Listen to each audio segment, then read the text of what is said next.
উপদেষ্টা আসিফ মাহমুদের পদত্যাগ দাবিতে কুমিল্লায় বিক্ষোভ হয়েছে।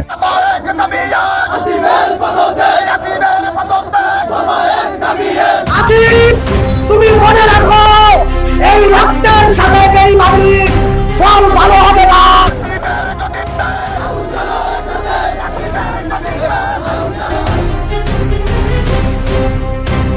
ছাত্র উপদেষ্টা আসিফ মাহমুদ নিজের পদপদবি ব্যবহার করে নানা অনিয়ম ও দুর্নীতিতে জড়িয়েছেন।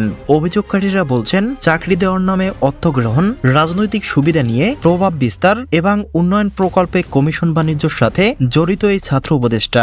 জনগণের দাবি, এরকম একজন উপদেষ্টা দেশের গুরুত্বপূর্ণ দায়িত্বে থাকলে দেশ দুর্নীতিতে ভরে যাবে, যা অত্যন্ত লজ্জাজনক। তাই দ্রুত এই উপদেষ্টার পদত্যাগের দাবিতে রাজপথে নেমেছে হাজার হাজার বিক্ষুব্ধ জনতা। এ বিষয়ে কি বলছে বিশ্লেষকরা? বিস্তারিত জানতে সম্পূর্ণ ভিডিওটি দেখতে থাকুন। কুমিল্লার মুরাদনগরে আসিফ মাহমুদ সজীব ভুঁইয়া এবং তার বাবাকে নিয়ে যে ভয়াবহ ডকুমেন্টারি তৈরি করেছে বাংলাভিশন, সেটা এখন টক অফ দ্য কান্ট্রি।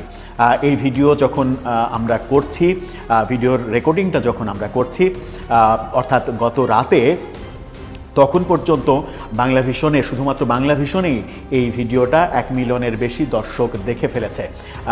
এই ভিডিওটা সব থেকে বেশি ডাউনলোড হয়েছে এবং ডাউনলোড আকারে এই ফেসবুকে ভাইরাল হয়েছে। সেই ক্ষেত্রে অলরেডি কোটি কোটি মানুষ এই ভিডিও দেখে ফেলেছে। এই ভিডিওই এখন দেশের সব থেকে আলোচনার কেন্দ্রবিন্দুতে পরিণত হয়েছে। সেই ভিডিও ভাইরাল হওয়ার পরে যেটা ঘটেছে সেটা হচ্ছে কুমিল্লার মুরাদনগরে আসিফ মাহমুদ সজীব ভুঁইয়ার পদত্যাগ চেয়ে মিছিল হয়েছে। ছাত্র জনতার ব্যানারে সেই মিছিল হয়েছে। ছাত্র জনতার ব্যানার বললেও মূলত মিছিলটা বিএনপির আয়োজন ছিল, বিএনপি আয়োজন করেছে এবং একটা বড় মিছিল করে তারা শোডাউন করতে সক্ষম হয়েছে আসিফ মাহমুদ সজীব ভুঁইয়ার পদত্যাগ দাবিতে। সেখানে দেখা গেছে যে ব্যানারে আসিফ মাহমুদ সজীব ভুঁইয়ার ছবিতে ক্রস মারা, সেই ছবিতে লাথি, জুতা, স্যান্ডেল মারা, এরকম নানা বিভৎস বাজে দৃশ্যও আমরা দেখেছি। কি হতে চলেছে এই ঘটনাকে কেন্দ্র করে? আসিফ মাহমুদ সজীব ভুঁইয়াকে নিয়ে যখন এই কাণ্ড হচ্ছে, তখন অন্য উপদেষ্টা মাহফুজ আলম তার বিরুদ্ধে ওঠা দুর্নীতির ব্যাপারে ফেসবুক স্ট্যাটাস দিতে গিয়ে একটা লেজে গোবরে অবস্থা তৈরি করেছেন। আসিফ নজরুল পাকিস্তানি হানাদার বাহিনীর অপরাধ কম ছিল শেখ হাসিনার অপরাধের চাইতে, সেই মন্তব্য করে আবার ক্ষমা চেয়েছেন। আরও অনেক ঘটনা গতকালকে আসলে ঘটেছে। এই ঘটনাগুলোর আপডেট নিয়ে আসিফ মাহমুদ সজীব ভুঁইয়ার এলাকা কুমিল্লার মুরাদনগরে তার পদত্যাগের দাবিতে মিছিল হয়েছে এবং তার ছবিতে জুতা নিক্ষেপের ঘটনাও আমরা দেখেছি। এই দাবি যখন উঠেছে এবং সামাজিক যোগাযোগ মাধ্যমেও দাবি উঠেছে, সব থেকে বেশি আলোচনা এটাকে কেন্দ্র করেই। সেই আলোচনাটাকে একটু ঘি ঢালতে সমর্থ হয়েছেন আসিফ নজরুল।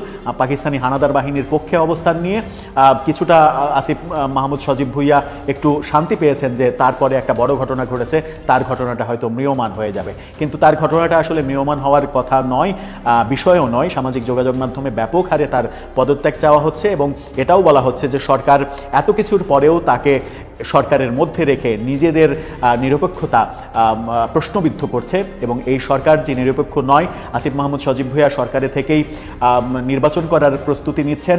আগামী নির্বাচনে তিনি সংসদ সদস্য হিসেবে প্রতিদ্বন্দ্বিতা করবেন। তার বাবার দেয়া তথ্য মতে এই ব্যাপারগুলো প্রচণ্ড সমালোচিত হচ্ছে এবং সমালোচিত হচ্ছে বলেই তার পদত্যাগের দাবি উঠছে। প্রশ্ন হচ্ছে যে আসিফ মাহমুদ সজীব ভুঁইয়া কি সত্যিই পদত্যাগ করবেন? বিভিন্ন দিক থেকে কি সেরকম ইঙ্গিত পাওয়া যায়? সরকারের কোনো পক্ষ এই ব্যাপারে কোনো কথা বলছেন না।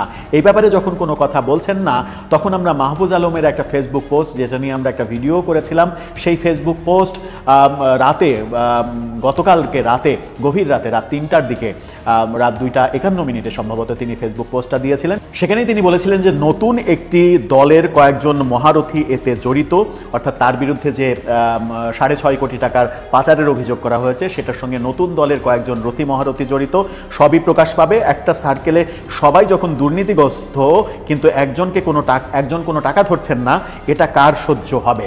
এই কথাটা তিনি 2-3 বার লিখেছিলেন।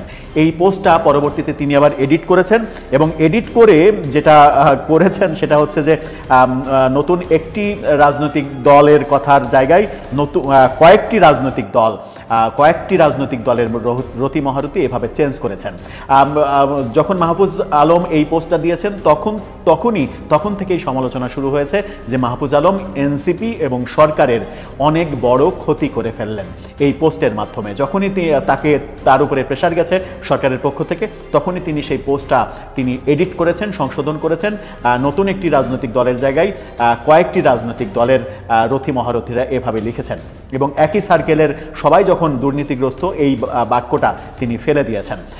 তার মানে হচ্ছে যে তিনি সরাসরি এনসিপিকে টার্গেট করেছিলেন, এনসিপিকে আক্রমণ করেছিলেন, এনসিপির সবাই যে দুর্নীতিগ্রস্ত সেটা বলার চেষ্টা করেছেন এবং এই সার্কেলে একমাত্র তাকেই দুর্নীতি এখনো ছুঁতে পারেনি এই কথা তিনি বলার চেষ্টা করেছিলেন। তাতে করে যেটা হয়েছে সেটা হচ্ছে যে এনসিপির যে সার্কেল, সেই সার্কেলে আসিফ মাহমুদ সজীব ভুঁইয়াও পড়েন, তিনি বাদ দিয়ে অনেকেই পড়েন, নাহিদ ইসলাম সাবেক উপদেষ্টা তিনিও পড়েন।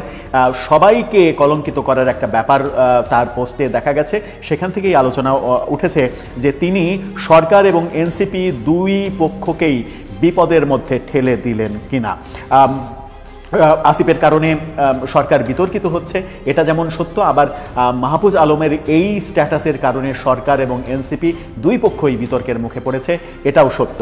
এই ঘটনা যখন আমরা দেখছি তখন আসিফ নজরুলের টার্ন দেখেছি। তিনি পাকিস্তানি হানাদার বাহিনীও এত খারাপ ছিল না যত খারাপ শেখ হাসিনার আমলে কর্মকাণ্ড হয়েছে, এরকম মন্তব্য করে তীব্র রোষানলে যখন পড়েছেন তখন তিনি দুঃখ প্রকাশ করেছেন এবং সেখানেও আবার কারণ দর্শিয়েছেন, দুই পক্ষকে তুলনা করেছেন, সেটাও এক ধরনের ধৃষ্টতা এবং তিনি কিন্তু ক্ষমা চাননি। এই যে এই ব্যাপারগুলো যে সরকারকে নানাভাবে বিব্রত করছে, সরকারের বিব্রত হওয়ার কারণ তৈরি করছে। আসিফ নজরুল মুক্তিযুদ্ধকে অপমান করেই সুখ পান কিনা এবং আসিফ নজরুলের এই মন্তব্য সরকারের মন্তব্য কিনা, সরকার এই মন্তব্যের সঙ্গে একমত কিনা, সরকারের উপদেষ্টারাও সেম চিন্তাধারা লালন করেন কিনা, এই বিতর্ক কিন্তু উঠেছে। তার মানে হচ্ছে যে আসিফ মাহমুদ, মাহফুজ আলম এবং আসিফ নজরুল তিন উপদেষ্টা একই দিনে সরকারকে বড় ধরনের বিতর্কের মুখে ফেলেছেন এবং মাহফুজ আলমের পোস্ট এনসিপিকে দারুণভাবে বিতর্কের মুখে ফেলেছে।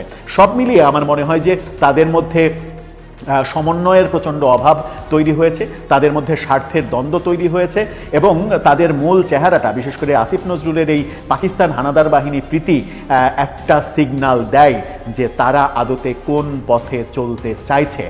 মুক্তিযুদ্ধকে নানাভাবে খাটো করা, মুক্তিযুদ্ধের ইতিহাসটাকে খাটো করা, বঙ্গবন্ধুকে কবর রচনা করা, মুজিববাদের কবর রচনা করা, ৭২-এর সংবিধান ছুঁড়ে ফেলা, বঙ্গবন্ধুর মুরাল ভেঙে গুড়িয়ে দেয়া, মুক্তিযুদ্ধের বিভিন্ন মুরাল বিভিন্ন জায়গায় ভেঙে ফেলা, ঢেকে দেয়া, এই কাজগুলো যখন ৫ আগস্টের পরে হয়েছে তখন থেকেই নানাভাবে প্রশ্ন উঠছিল যে এই সরকার সাম্প্রদায়িক শক্তির দ্বারা প্রভাবিত সরকার কিনা। আসিফ নজরুলের এই মন্তব্য নতুন করে সেই ধারণাটাকে উস্কে দিয়েছে, যেটা সরকারকে বিতর্কের মুখে ফেলেছে। সব মিলিয়ে আমার মনে হয় যে তিন উপদেষ্টার কর্মকাণ্ড সরকার বিব্রত হয়েছে এবং সরকার বিব্রত হয়েও চুপ আছে। আমার মনে হয় যে সরকারের এই ব্যাপারে একের পর এক যাদেরকে নিয়ে এত কথা হচ্ছে তাদের ব্যাপারে সরকারের ভাবার সময় হয়েছে, নতুবা এই সরকারের যে নিরপেক্ষতা, যেমন আসিফ মাহমুদ সজীব ভুঁইয়ার বাবা বাংলাভিশনকে ফোনে বলেছেন যে তার ছেলে সংসদ নির্বাচন করবে, তার প্রস্তুতি নিচ্ছে, এই কারণে তার বিরুদ্ধে ষড়যন্ত্র হচ্ছে। উপদেষ্টা থাকাকালীন, নিরপেক্ষ সরকারের উপদেষ্টা থাকাকালীন একজন উপদেষ্টা এরকম ইচ্ছা পোষণ করতে পারেন কিনা, কোন আইনে পারেন, সরকারের নিরপেক্ষতা তাতে থাকে কিনা, এই প্রশ্নগুলো নানাভাবে আসছে। দর্শক, আরও অনেক প্রশ্নের হয়তো জন্ম নেবে, তবুও সরকারকে আমরা নির্বিকার দেখব। আমার মনে হয় যে প্রফেসর ইউনূসের যে বিশ্বব্যাপী তার যে সম্মানের যে প্রতিপত্তি, সেই প্রতিপত্তিতে ধস নেমে আসবে এই উপদেষ্টাদের কর্মকাণ্ড যদি শক্ত হাতে লাগাম টেনে ধরতে না পারেন তিনি। দর্শক, আপনার মন্তব্য জানিয়ে লিখতে পারেন আমাদের।